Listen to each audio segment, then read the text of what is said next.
Assalamualaikum warahmatullahi wabarakatuh. Alhamdulillahirrabbilalamin. Wassalatu wassalamu ala asrafil anbiya'i wal mursalin wa ala alihi wa sahbihi ajma'in amma ba'du.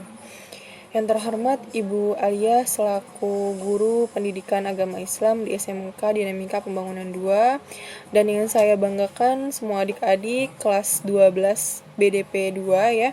Alhamdulillah pada pertemuan online hari ini kita sudah masuk kepada pertemuan kedua ya. Nah, untuk hari ini kita masuk ke dalam pembahasan demokrasi ya. Sebelumnya kita sudah membahas mengenai berpikir kritis demokrasi ya, dan untuk hari ini kita akan fokuskan kepada demokrasi ya, mengkaji Quran surat Ali Imran surat ketiga ayat 159. Oke, langsung aja kita masuk ke dalam pembahasan. Nah, ini yang paling utama, kita harus mengetahui bagaimana peta konsep yang akan kita pelajari pada hari ini. Menghafal Quran surat Ali Imran ayat 159 dan hadis, kemudian membaca Quran surat Ali Imran 159 dan hadis tentang demokrasi, dan ketiga, analisis Quran surat Ali Imran surat ketiga ayat 159 dan hadis tentang demokrasi. Dan nanti peserta didik akan memahami bagaimana sikap dan perilaku dari demokratis. Nantinya kita juga akan menganalisis bagaimana nilai-nilai demokratis dalam Islam. Oke, langsung aja kita masuk kepada Quran surat Ali Imran surat ketiga ayat 159. Akan saya bacakan terlebih dahulu untuk ayat Al-Qur'annya ya. A'udzu billahi minasyaitonir rajim. Bismillahirrahmanirrahim. Fabima rahmatin minallahi linta lahum walau kunta faddan ghalidhal qalbi lanfaddu min hawlik fa'fu anhum wastaghfir lahum washawirhum fil amr فَإِذَا عَزَمْتَ فَتَوَكَّلْ عَلَى اللَّهِ إِنَّ اللَّهَ يُحِبُّ الْمُتَوَكِّلِينَ. Kemudian terjemahan dari Quran surat Ali Imran ayat 159. Maka berkat rahmat Allah engkau Muhammad berlaku lemah lembut terhadap mereka. Sekiranya engkau bersikap keras dan berhati kasar, tentulah mereka menjauhkan diri dari sekitarmu. Karena itu, maafkanlah mereka dan mohonkanlah ampunan untuk mereka, dan bermusyawarahlah dengan mereka dalam urusan itu. Kemudian apabila engkau telah membulatkan tekad, maka bertawakallah kepada Allah. Sungguh Allah mencintai orang yang bertawakal. Oke, pada poin Quran surat Ali Imran ini yang nantinya akan kita bahas ya. Di sini sudah terlihat ada beberapa tulisan yang dipertebal bagaimana Muhammad berlaku lemah lembut ya terhadap mereka, terhadap para sahabatnya.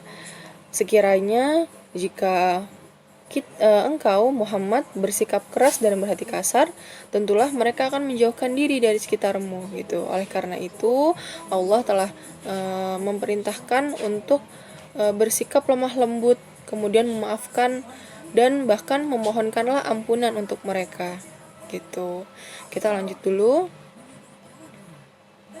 Nah, di sini ada hukum tajwid dari Quran surat Ali Imran surat ketiga ayat 159 ya. Ini bisa dilihat teman-teman. Untuk hukum tajwid yang pertama itu ada fabima. Hukum bacanya adalah mat tabi'i ya. Kenapa mat tabi'i? Karena fathah diikuti dengan alif ya. Oke, di sini dapat dilihat fathah bertemu dengan alif, oke. Kemudian yang kedua, idgham bi gunnah. Tanwin diikuti huruf mim. Ya. Tanwin diikuti huruf mim. Kemudian ikfa linta, yaitu nun sukun diikuti huruf ta ya. Nun sukun diikuti huruf ta. Jadi dibacanya berdengung ya. Linta, yaitu hukum bacanya adalah ikfa. Kemudian faddun ghalidho, Nah, ini hukum bacanya adalah idhar. Kalau tadi ikfa dibacanya berdengung, idhar dibacanya jelas ya. Alasannya mengapa? Karena tanwin diikuti dengan huruf ghain ya. Di mana tanwinnya? Nah, ya betul di sini. Jadi tanwin diikuti dengan huruf gha ya, ghain dibacanya jelas. Hukum bacaannya adalah idhar. Kemudian ikfa lagi, lan faddu ya, nun sukun bertemu dengan huruf fa ya, bertemu dengan huruf fa, itu dibacanya berdengung, ikfa. Kemudian idhar lagi, min haulik ya, min haulik, jadi dibacanya jelas, yaitu nun sukun bertemu dengan ha.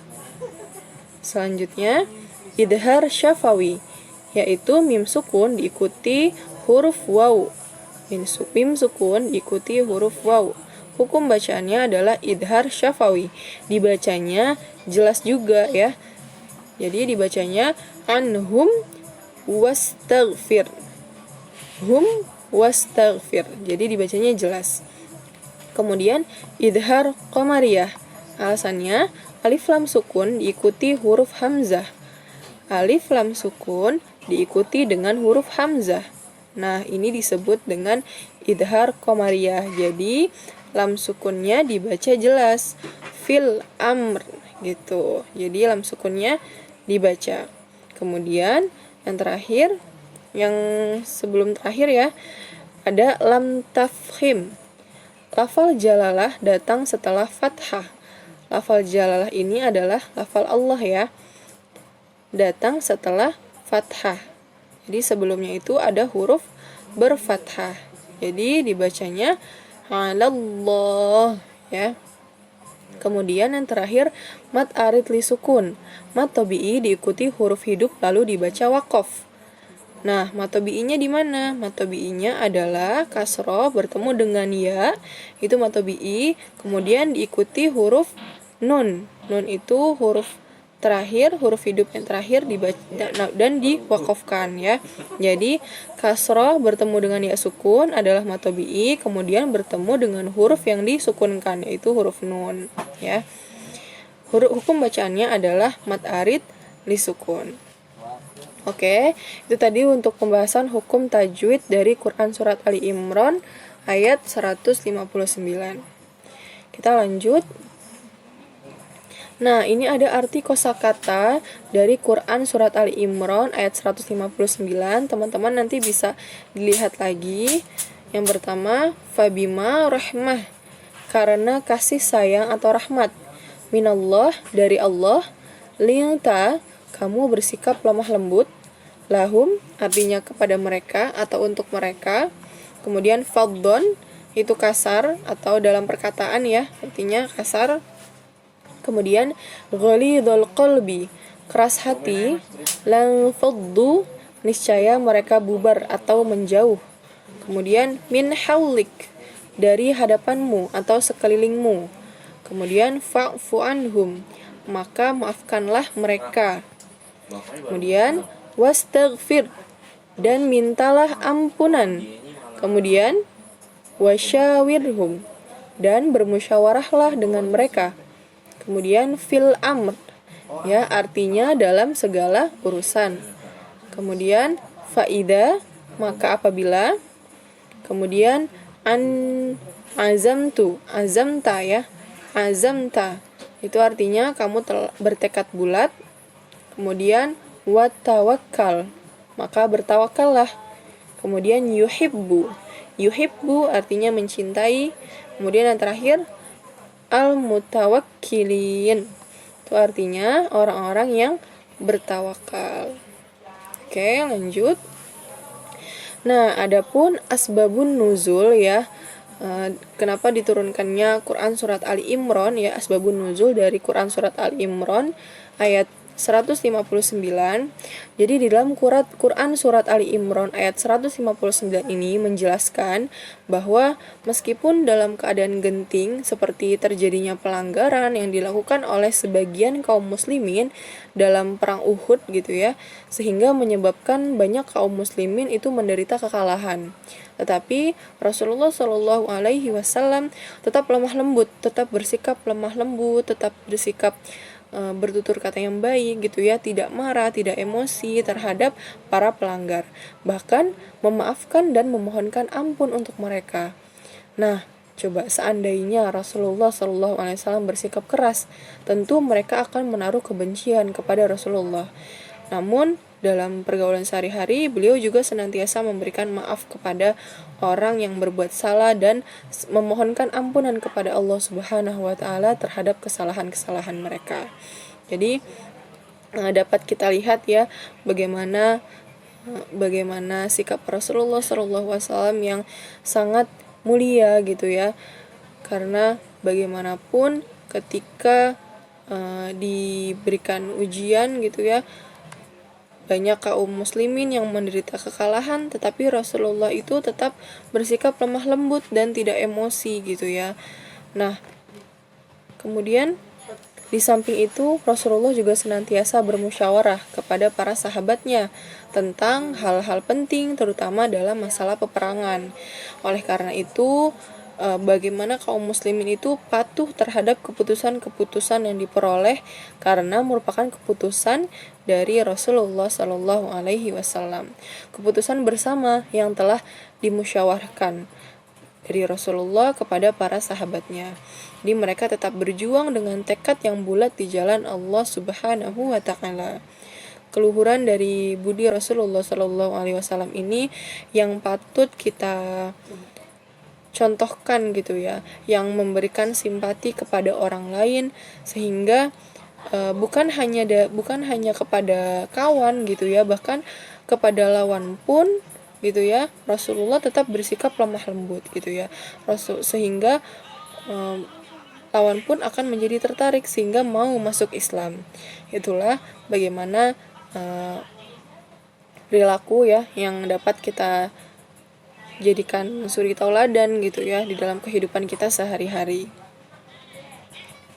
Nah, terdapat tiga sifat yang harus dimiliki yang dapat kita petik dari pesan Quran surat Ali Imran ayat 159.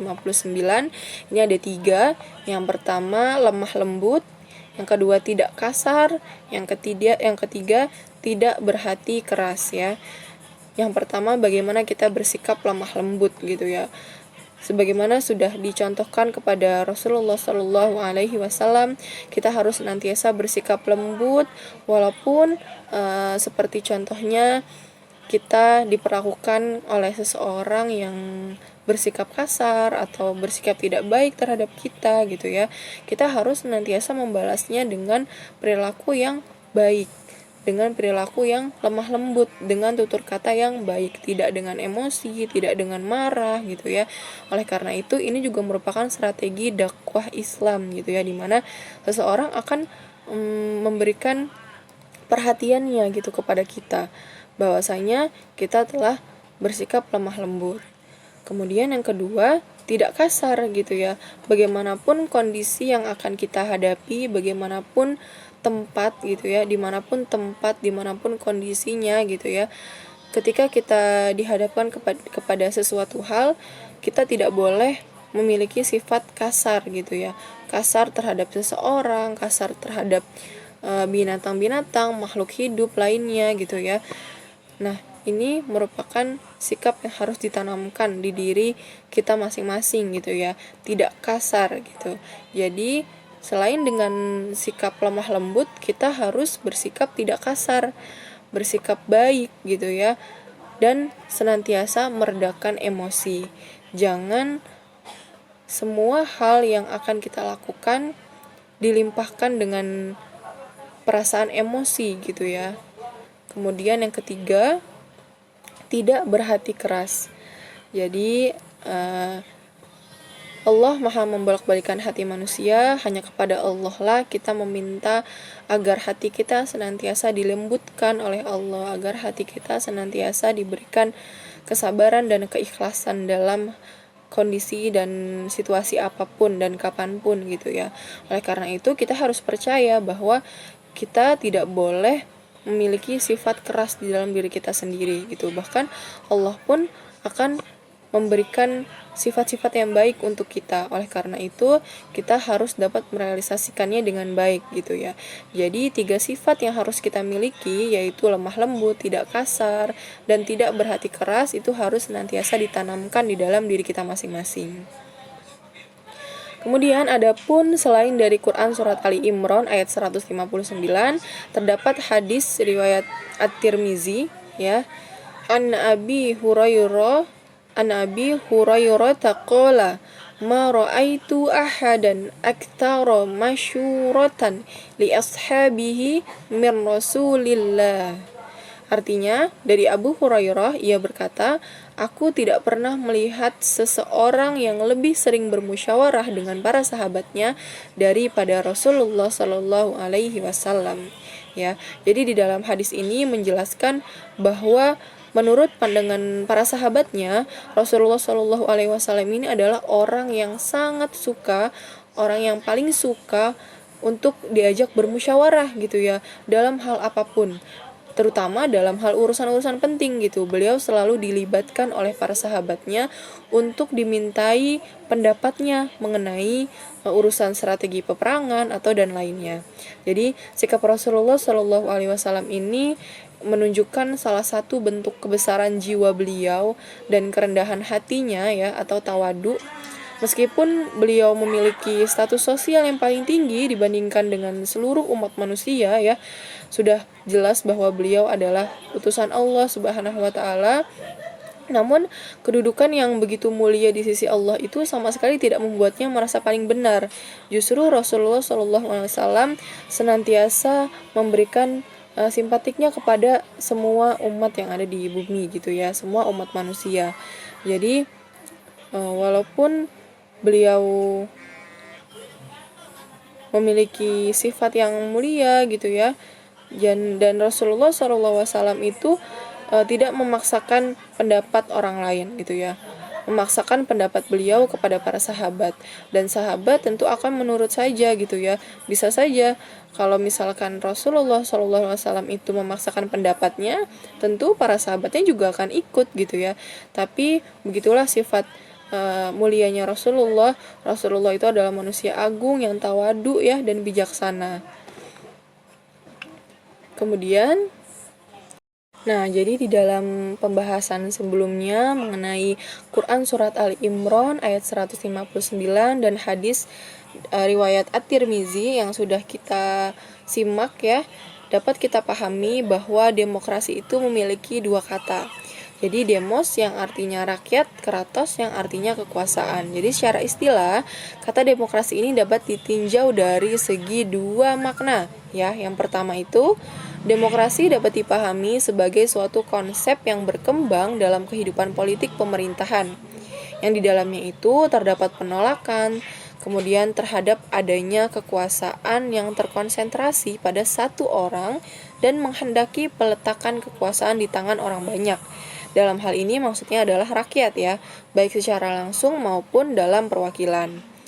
Kemudian yang kedua, itu demokrasi dimaknai sebagai suatu konsep yang menghargai hak-hak dan kemampuan individu dalam kehidupan bermasyarakat.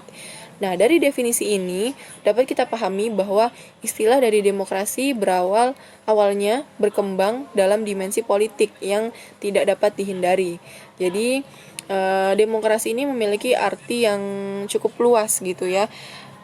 Dapat dilihat dari konsep perkembangannya di dalam kehidupan politik pemerintahan. Jadi di mana rakyat itu boleh mengeluarkan pendapat baik secara langsung maupun tidak langsung, maupun secara perwakilan gitu ya.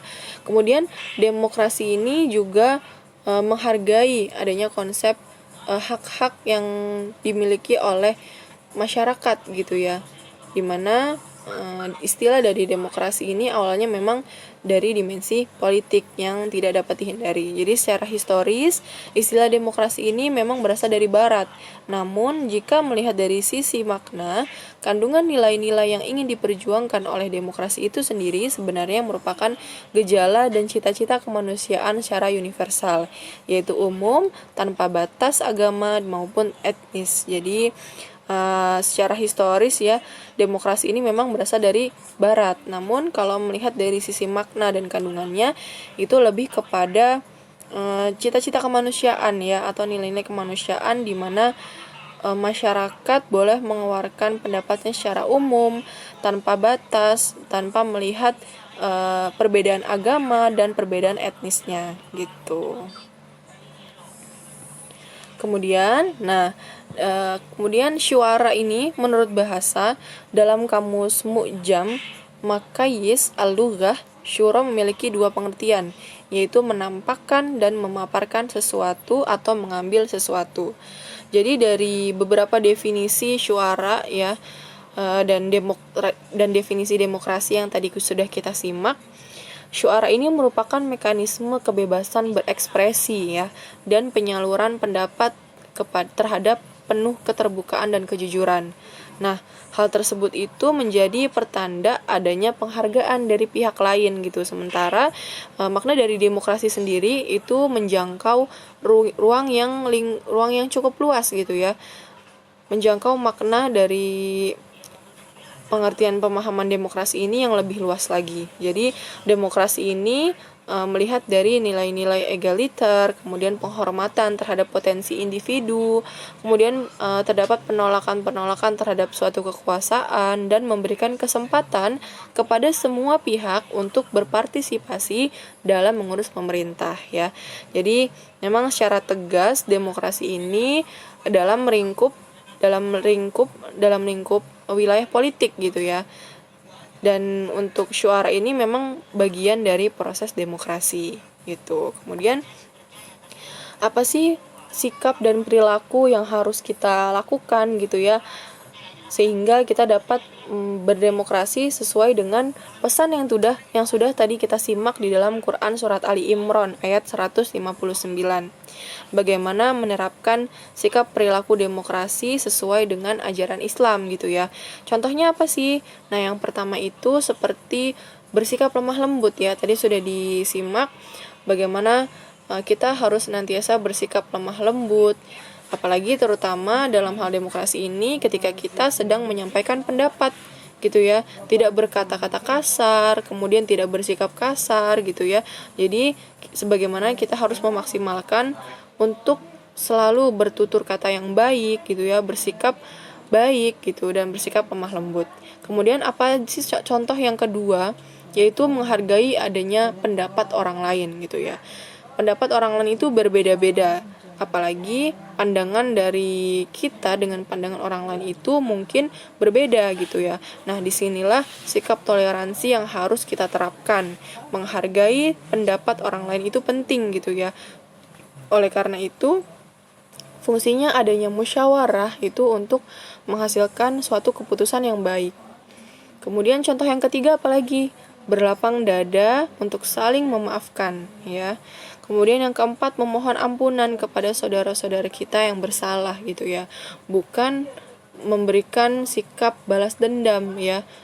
Harus memohonkan ampun untuk saudara-saudara kita yang bersalah, sebagaimana tadi yang telah dicontohkan oleh Rasulullah Shallallahu Alaihi Wasallam ya, meminta maaf, memberi maaf dan memohonkan ampunan kepada mereka. Kemudian menerima keputusan dan hasil musyawarah dengan ikhlas ya. Kemudian melaksanakan keputusan-keputusan musyawarah dengan tawakal. Tawakal ini adalah salah satu hal yang tentunya harus kita terapkan juga gitu ya. Selain dari setelah kita berusaha, bermusyawarah, setelah itu kita tawakal kepada Allah Subhanahu wa taala. Jadi senantiasa bermusyawarah tentang hal-hal yang menyangkut kemaslahatan bersama. Kemudian berperan aktif ya dalam hal apapun, terutama sebagai bentuk partisipasi dalam membangun bangsa ya. Oke. Untuk pembelajaran kali ini, pada pertemuan kali ini Alhamdulillah sudah selesai pembahasannya mengenai demokrasi. Adapun nanti kalau misalkan sekiranya ada yang ingin disampaikan atau ada yang ingin didiskusikan atau ada yang ingin ditanyakan, boleh langsung diskusi di forum Google Classroom ya. Atau nanti bisa melalui chat WhatsApp saya. Nanti saya informasikan nomor WhatsApp-nya sebagai bentuk nilai tambahan nih untuk adik-adik, untuk teman-teman semua yang mau bertanya. Nanti pasti ada nilai tambahan sebagai akumulasi nilai akhir nanti. Oke, sekiranya itu aja. Mohon maaf apabila banyak kesalahan dan keliru dalam perkataan. Kita tutup dengan doa penutup majelis. Subhanakallahumma wa bihamdika asyhadu an la ilaha illa anta astaghfiruka wa atubu ilaik. Assalamualaikum warahmatullahi wabarakatuh.